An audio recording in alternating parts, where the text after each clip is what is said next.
Amis, bonjour et bien, j'avais plusieurs rendez-vous pour réaliser ce petit reportage. C'est un reportage un petit peu spécial que nous allons retrouver sur Zoom au Gévaudan, en collaboration très très proche avec Nathalie Berthuis, qui est directrice de l'école de Rimeys, avec ses élèves qui ont travaillé énormément sur un sujet que peut-être vous-même ne connaissez pas. Ce sont des caches qu'il y avait eu pendant la guerre de 39-45 en Lozère. Alors bien sûr, pour savoir tout ça, il fallait se rapprocher du département.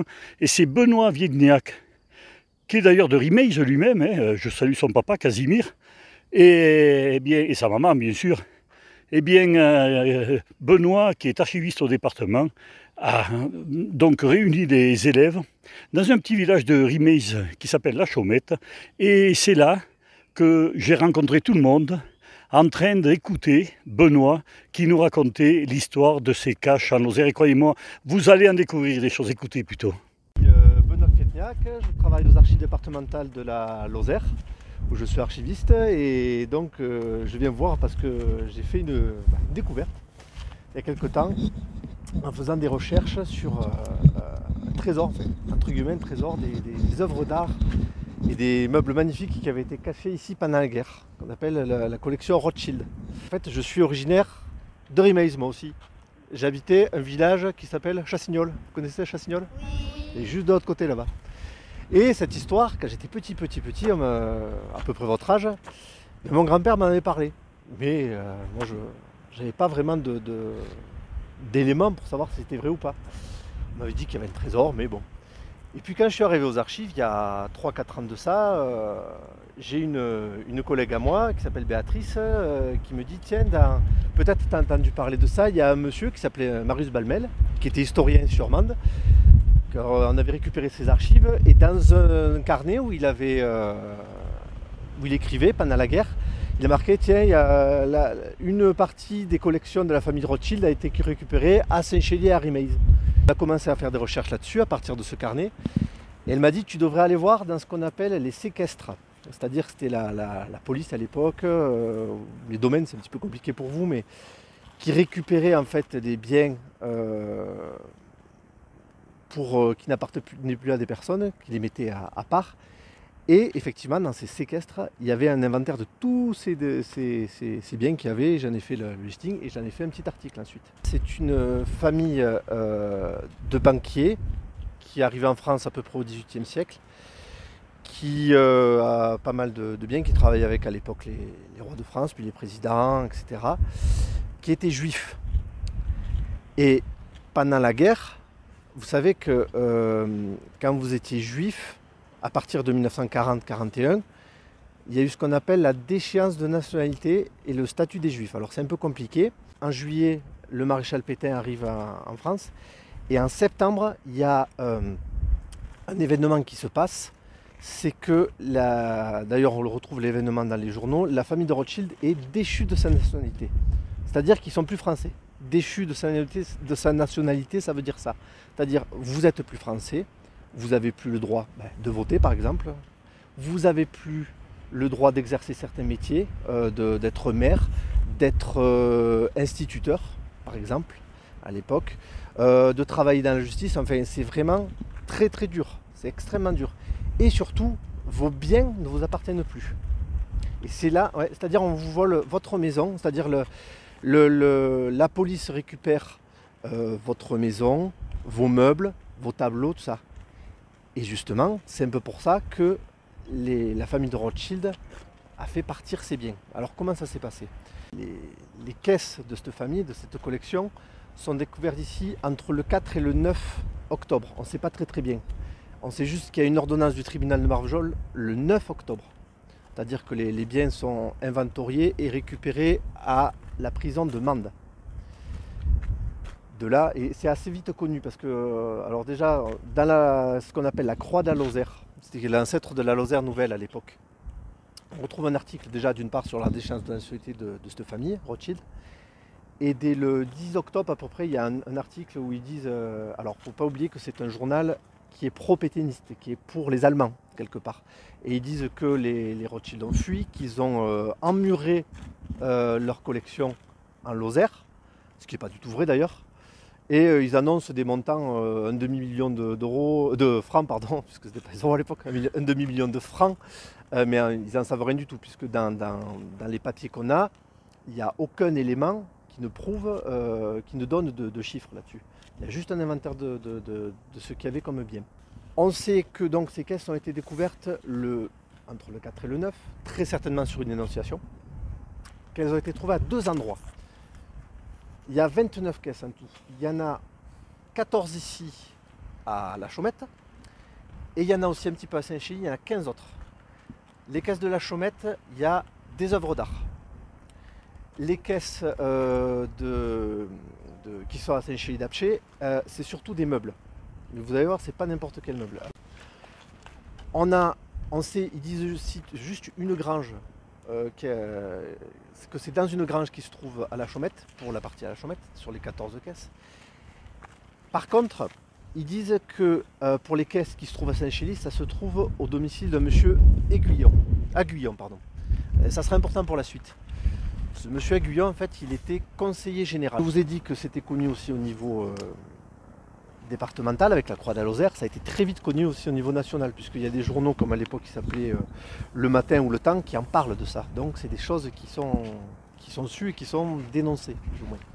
Il dit que la famille Rothschild, une partie a fui aux États-Unis, mais il y en a quelques-uns aussi qui sont cachés ici. Et ça, je l'ai découvert dans les rapports de police. Ils se sont cachés à Marvejols.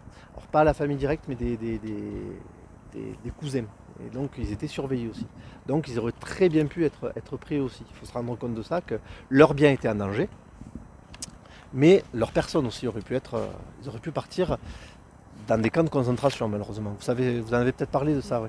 Voilà. Par la suite, ce qui s'est passé, donc, ces caisses, ça a été inventorié, on a su ce qu'il y avait dedans, avec tous les tableaux, etc. Elles ont atterri à la prison de Mende. À la prison de Mende, ce qui s'est passé, c'est à partir du mois d'octobre 1940, ils n'ont pas trop su quoi en faire. Parce que déjà, en pleine guerre, il y avait des prisonniers à côté. Et ils ont essayé pendant quelques mois de l'envoyer dans différentes zones. Alors ils ont demandé à la Banque de France à Rodez qui n'ont pas voulu. Pourquoi ils demandaient à des grandes banques, la Banque de France? Parce qu'il y avait des coffres forts en fait. Dans les coffres forts, vous pouvez sécuriser beaucoup de choses. Pareil à Saint-Étienne. Et en fait, il y a une personne qui est intervenue très importante à partir d'avril 1941. Il s'appelle André Chanson et sa femme Lucie Mazoric. Voilà. Alors André Chanson, il est directeur des musées nationaux. C'est-à-dire c'est lui qui s'occupe de tout, du musée du Louvre, de toutes les œuvres, tout ça. Et il a eu un rôle très important entre 1939 et 1940. Avec sa femme, ils ont évacué toutes les œuvres du Louvre vers Montauban. À ce moment-là, André Chanson, en fait, il a entendu dire qu'il y avait des œuvres d'art de la famille de la collection Rothschild qui étaient ici. Ce qui est important aussi, c'est qu'il faut savoir que juste avant la guerre en 1938, il y a une partie des collections de Rothschild qui ont été aussi au Louvre, donc qui étaient scindées avec le Louvre. Il y avait un don, ce qu'on appelle un don, qui avait été fait à par cette famille, au Louvre. Donc très vite, ce qu'il a fait, il a dit il faut absolument que je vienne en Lozère récupérer ces caisses-là, parce que sinon, c'est les nazis qui vont les récupérer, qui risquent de les envoyer en Allemagne. On risque de plus jamais les voir. Et en fait, il est arrivé en avril, mi-avril 41, il a refait un inventaire, il a tout récupéré et il est parti à Montauban avec. Et il a fait une chose extrêmement importante, c'est que pour pas que les nazis, vous savez, je parle de nazis, mais vous savez ce que c'est les nazis? Voilà, c'était les soldats fanatiques d'Hitler, quoi, entre guillemets. Voilà, c'était pire que l'armée, c'était vraiment les plus durs. Et ce qu'il a fait, c'est que il a falsifié les collections de Rothschild, il les a intégrées en fait avec les collections du Louvre. Parce que les Allemands ne voulaient pas trop toucher à tout ce qui concernait vraiment les collections publiques, c'est-à-dire ce qui appartenait vraiment à la France. Ils étaient assez réticents, ça risquait de poser des problèmes. En revanche, tout ce qui était les collections des familles juives, ils ne s'étaient pas gênés pour les piller. Ils ont volé de l'or, des bijoux. Et là, justement, c'était le cas. Si ça n'avait pas été fait, ils auraient très bien pu le prendre. Et c'était parti en Allemagne. Plus personne ne le revoyait. D'ailleurs, il y a des familles qui, encore aujourd'hui, vous voyez, récupèrent de leurs biens, encore plus de 70 ans après, parce que Ce qu'ils ont fait en fait, c'est qu'ils ont donné des faux numéros. Moi j'ai des numéros d'archives par exemple dans mon travail, et bien là c'est pareil. Ils numérotaient les tableaux et ils ont donné de faux numéros. Ils disaient ah mais ça vous voyez, non c'est des collections. C'est des collections qui ont toujours été là. Oui, alors le numéro, c'était pas tout à fait le même parce que c'était un vieil inventaire. Enfin, grâce à ça, ils les ont embrouillés. Et juste avant qu'ils arrivent, il y avait des caisses qui étaient peintes en de la collection Rothschild qui étaient peintes en jaune et bleu. Et c'était les couleurs de la famille Rothschild. Et c'est un gardien qui a dit mais attention, il faut vite repeindre ces caisses ou les changer parce que sinon c'est les couleurs. Moi je le sais, peut-être un autre Allemand le saura. Et il risque de se rendre compte d'avoir une supercherie. Donc ce qui s'est passé, c'est que ils ont fait ça au dernier moment, ils ont vieilli volontairement les caisses, donné un aspect comme les caisses du Louvre, quoi, en fait. Et c'est ça qui a sauvé. Que de Montauban, Montauban, je ne sais pas d'où c'était au musée Ingres, c'est un grand musée à Montauban. C'est parti ensuite, une fois que la guerre a avancé dans les années 43-44, par peur des bombardements et aussi que les nazis récupèrent, ils ont déménagé les collections dans plusieurs châteaux, notamment dans des châteaux en Dordogne et dans le Lot. Et la guerre c'est fini, il y a plusieurs divisions qui ont failli piller les châteaux et les brûler même, ça c'est passé in extremis. Mais heureusement tout s'est bien fini et les collections sont rentrées au Louvre et ils ont réussi à rendre après coup en 1946 toute la collection de la famille de Rothschild. Voilà. En fait on était dans des zones un peu isolées, loin des réseaux de communication principaux, ça c'est une raison. Il y a une deuxième raison aussi. Je vous ai parlé de monsieur Aiguillon. Et ce monsieur Aiguillon, en fait,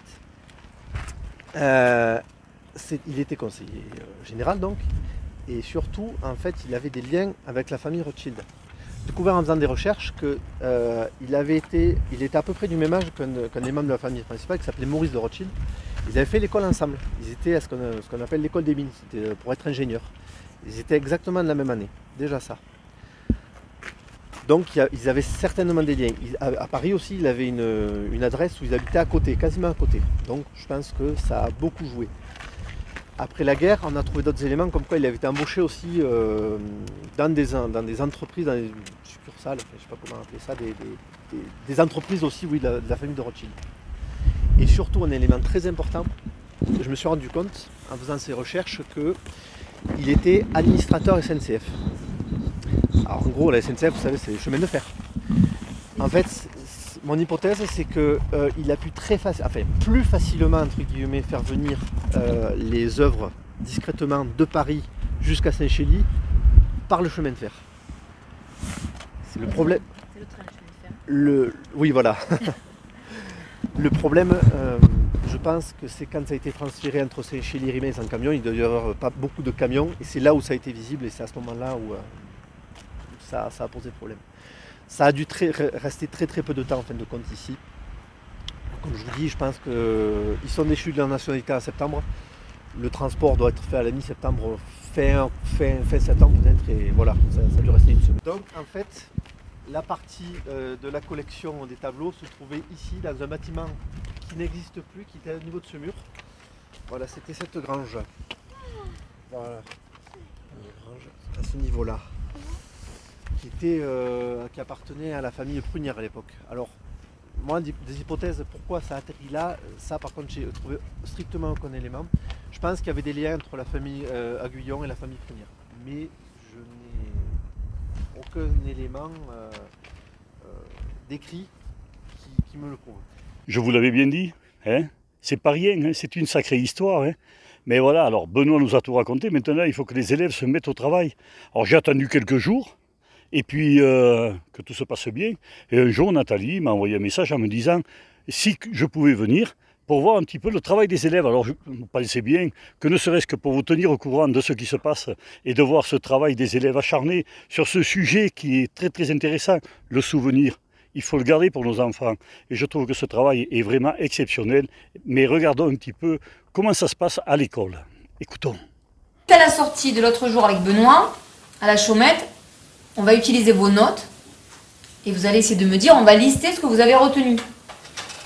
D'accord, Florian? Il y avait 29 caisses à la Chaumette. 29 caisses. Et 17 à Saint-Chély.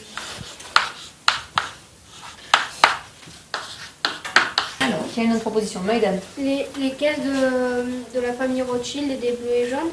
Oui. Les caisses c'était bleu et jaune, mais en tout cas elles avaient... Sur les caisses il y avait du bleu et du jaune.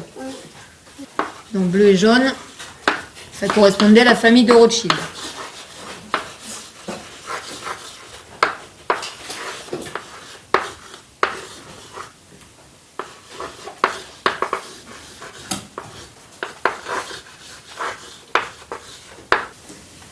Maïwen. Le 6 septembre, il y a la perte de la nationalité de la famille Rothschild. Alors des juifs en général, d'accord? Est-ce que tu te rappelles l'année? Parce que 6 septembre, oui, mais... 1940. 6 septembre 1940, une date importante.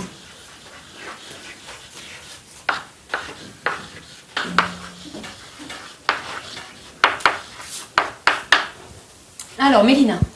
Il y avait des très gros meubles, Oui, parmi les meubles, il y avait de très gros meubles, oui. de 2 mètres à 2 mètres 50. Est-ce que tu te souviens où ils étaient les meubles?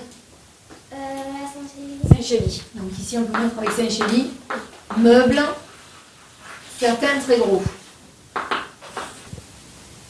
Ethan. Dans les caisses à la chaumette, il y avait des tabatières et des bijoux. Très bien. Donc, la chumette, on a entre autres des tabatières. Qu'est-ce que c'est qu'une tabatière? C'est une boîte dans laquelle on met du tabac. Oui. Tabatière, bijoux. Tableau. Il y a aussi des tableaux, exactement. Alors, Léa. Il y a eu des caisses qui ont été transférées à la prison de Rome. Oui, ce sera plus tard, mais il y aura un transfert.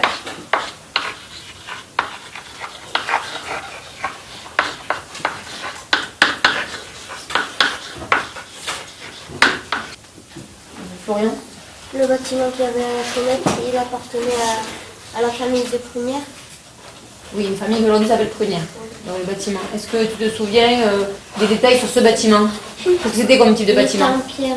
Un bâtiment en pierre qui ressemblait à quoi? Est-ce que c'était une maison? Non, Qu'est-ce que c'était? une espèce de grange. Une sorte de grange, oui. Donc à la Chaumette, grange. Monsieur Aguillon travaillait au chemin de fer. Oui, Monsieur Agulon, c'est qui Monsieur Agulon? C'est celui qui avait des meubles chez lui. Alors c'est monsieur qui avait des meubles à Saint-Chély. Donc le monsieur qui avait des meubles à Saint-Chély, à la maison numéro 33, dans la rue principale, oui. Il s'appelait Monsieur Agulon. Et donc Monsieur Agulon, il a travaillé à la SNCF. Ça nous permet de comprendre quoi ça? Est-ce que tu te souviens ce qu'a dit Benoît? On est quoi? Qu'il était ami avec la famille Rothschild. Oui, il était ami à la famille de Rothschild, mais qu'est-ce que c'est que ça a permis par rapport à la SNCF? Où c'est qu'on la retrouve cette SNCF? La SNCF, c'est quoi d'ailleurs? C'est La Société nationale des c'est chemins. la c'est les réseaux- c'est Enfin, de façon simple, qu'est-ce que c'est la SNCF? c'est les chemins de fer. C'est le chemin de fer, c'est les trains. Donc qu'est-ce que c'est qu'on retrouve par rapport à ces trains? Les trains, on va les retrouver où? Qu'il aurait pu prendre les tableaux. Plus généralement, avec le train, on a pu amener quoi? Tous les objets, Les caisses. Toutes les caisses. De quel endroit à quel endroit? de Paris à Saint-Chély. Eh oui, parce que de Paris à Saint-Chély, on a une voie ferrée, on a le train. plutôt de Paris à Nanterre. Alors, on va dire de Paris à Saint-Chély, parce que Saint-Chély-la-Chaumette, il n'y a pas de train, on ne peut pas faire avec un train. Mais par contre, Paris-Saint-Chély, on peut. Certainement, ça expliquait ce lien, lui permettre d'amener des caisses comme ça. L'école des mines Oui. avec Monsieur Aguillon. Avec Monsieur Agulon ou Aguillon aussi, oui. Qu'est-ce que c'est l'école des mines? Est-ce que tu sais ce que c'est? Ben, Non, est-ce que quelqu'un sait? Peut-être que vous ne savez pas. C'est une école quand on apprend à faire ingénieur. Donc c'est ingénieur, c'est quand on est spécialiste vraiment dans un domaine. Et ils apprennent à faire, c'est une grande école, ça s'appelle l'école des mines. Et il y avait des membres de la famille de Rothschild et Monsieur Agulon qui étaient à l'école ensemble, à l'école des mines. C'est qu'on leur prend tous leurs biens. Alors, le séquestre, en tout cas, c'est ce qu'on appelle les séquestres, c'est le document, la liste, le document sur lequel on fait, en disant on a saisi à des personnes tel et tel objet. Bon, ben, la première partie, ça y est. Hein.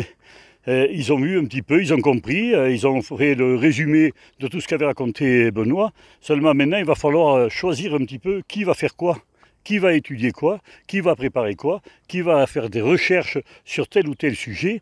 Alors là, c'est un deuxième passage à l'école encore, quelques temps plus tard, qui m'ont permis de découvrir ce que Nathalie était en train de nous préparer avec les élèves. Écoutez, là aussi, regardez, franchement, c'est une sacrée classe. Hein. Alors, suite au travail que nous avons fait l'autre jour avec reprendre tout ce que vous avez vu avec Benoît, ce que vous avez appris. J'ai fait un travail à votre place parce que ça me paraissait très compliqué.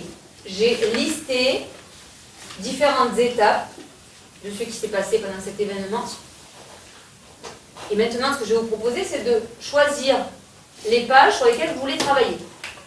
Je vous rappelle qu'on a bien dit qu'on allait pour les chemins de la résistance, comme pour le livret qu'on veut faire ou pour l'exposition, on va faire pour chaque page un sujet avec un texte et des illustrations.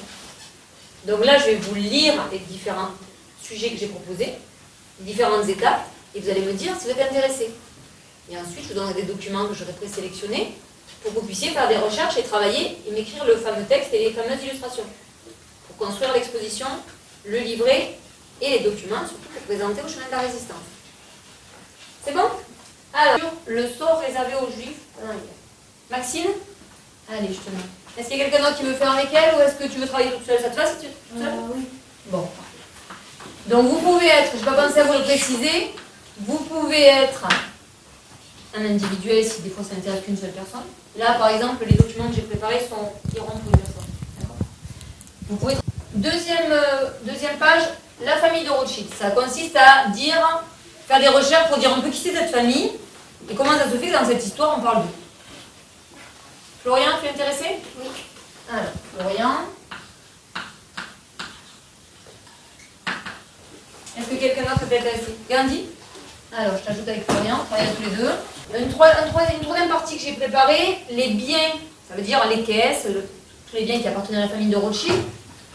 Il va falloir qu'on fasse un petit point sur ces caisses de Paris jusqu'à la Lozère, qu'est-ce qui s'est passé, et comment on connaît le contenu de ces caisses.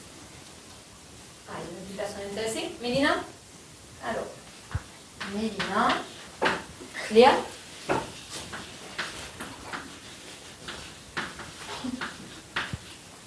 Gauthier, tu veux t'ajouter avec elle? Tous les trois. Alors, ensuite, puisqu'on sait, on aura travaillé sur les Juifs en général, la famille de Rothschild, les biens, comment on sait ce qui arrive en Lozère et comment ils sont arrivés jusque-là. On va détailler un petit peu parce qu'il y a beaucoup de choses à dire sur ces objets. Qui serait intéressé pour travailler sur les meubles? Nathan? Qui est intéressé pour travailler sur les objets en général? Ethan?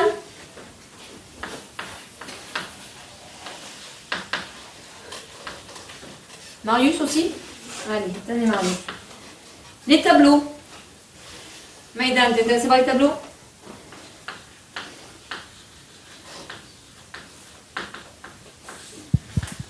Est-ce que quelqu'un veut travailler avec lui sur les tableaux? Nolan, tu veux l'aider? Allez, Nolan. Encore un petit passage, toujours un autre jour, toujours avec ces élèves de Nathalie Berthuis, toujours avec ces élèves de Rimaze qui sont vraiment extraordinaires et qui s'intéressent vraiment à ce sujet. Et voyons voir un petit peu le travail qu'ils ont fait depuis, je pense que ça va faire à peu près 15 jours que je n'étais pas venu. Voyons où c'est qu'ils en sont, donc dans leurs recherches, ils vont tout nous expliquer, écoutons-les, chacun leur tour. Vas-y quand tu veux. Je m'appelle Maxine, je suis en CM2 et j'ai travaillé sur le sort des Juifs pendant la Seconde Guerre mondiale. J'ai utilisé des documents, je les ai surlignés, ensuite j'ai fait un texte avec les parties que j'avais surlignées. Et là j'en suis aux illustrations. Bonjour, je m'appelle Florian, je suis en CM1. Bonjour, je m'appelle Gordy, je suis en CM2. On a travaillé sur la famille de Rothschild, une famille banquière juive qui avait acquis une grande richesse et collectionné de grands tableaux et on leur a enlevé pendant la guerre parce qu'ils étaient juifs. Je m'appelle Mélina, je suis en CE2. Je m'appelle Léa, je suis en CE2. Je m'appelle Gauthier, je suis en CM1. Nous avons travaillé sur les tableaux qui ont été transférés de Paris à la Lozère. Monsieur Aguillon a transféré les œuvres de Paris à la Lozère en train. Et pour essayer de faire un texte, nous avons surligné des documents et des cartes. Je m'appelle Nathan, je suis en CM2, je travaille sur les meubles, je les ai listés grâce aux documents d'archives et après je vais faire un résumé. Je m'appelle Marius, je suis en classe de CM1. Je m'appelle Ethan, je suis en classe de CM1. Nous avons travaillé sur les objets d'art avec des documents d'archives. La plupart, c'était des tabatières, des coffrets ou des boîtes. Souvent en or massif, en cristal et en porcelaine. Moi, je m'appelle Maëdan, je suis en classe de CM1. Je m'appelle Nolan, je suis en classe de CE2. On travaille sur les tableaux cachés pendant la guerre. Les tableaux étaient conservés dans des caisses. Parmi les tableaux, il y avait des signatures, par exemple Picasso, Degas, ensuite Renoir, et il y en avait plein d'autres. Bonjour, je m'appelle Maïwen, j'ai travaillé sur les personnes importantes pendant la guerre. J'ai souligné ce qui était important et j'ai tout fait dans un texte. Les personnes les plus importantes, c'était Lucie Mazurek et André Chancel. Bonjour, moi c'est Clélia, je suis en classe de CM2. Je m'appelle Léa, je suis en CE2. Nous sommes en train de faire une frise chronologique. Pour expliquer les événements dans l'ordre. Voilà, alors donc on va s'arrêter là pour cette première partie du film. Ça, c'était toute la partie du travail à l'école. Il reste bien sûr une exposition qui va bientôt paraître, dont les parents ou les personnes intéressées pourront voir à l'école de Rimeys. Et puis il y a la présentation de leur projet dans une occasion un peu spéciale, dont je vais vous mettre l'affiche de suite à la fin du film. Voilà, donc ça se passera le 11 juin et c'est au Malzieu-Ville le matin donc, que les enfants présenteront leur projet. Je crois qu'il y aura Guy Galvier, il y aura également Nicolas Planche qui est professeur d'histoire et bien d'autres personnes qui sont très proches donc, de toutes ces histoires du maquis dans notre département de la Lozère et sur la Margeride, voilà les maquis du Montmouchet. Alors à bientôt, je vous mets l'affiche, regardez le rendez-vous des enfants pour le 11 juin au Malzieu-Ville.